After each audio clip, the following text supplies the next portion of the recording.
నీ ఎదుట నా పాపము ఒప్పుకొంటిని, నా దోషమును కప్పుకొనక నీ ఎదుట నా పాపము ఒప్పుకొంటిని. ఈ మాట ఎవరు మాట్లాడుతున్నారు? దావీదు భక్తుడు మాట్లాడుతున్నాడు. అయ్యా, నేను పాపం చేశాను కాబట్టి ఆ పాపమును నీ ఎదుట నేను ఒప్పుకుంటున్నాను.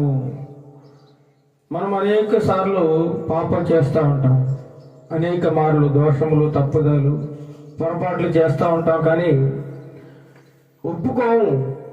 నేనేం పాపం చేశాను, నాకేం తెలియదు, నేను చాలా మంచివాడిని లేదా మంచిదానని అని చెప్పి మనం సమర్థించుకుంటూ ఉంటాం తప్ప ఆ పాపమును, చేసిన తప్పును ఒప్పుకోవడానికి మనుషులు ఈ రోజుల్లో ఇష్టపడడం లేదండి.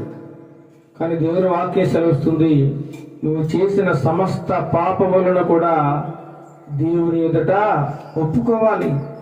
ఒప్పుకోవడమే కాకుండా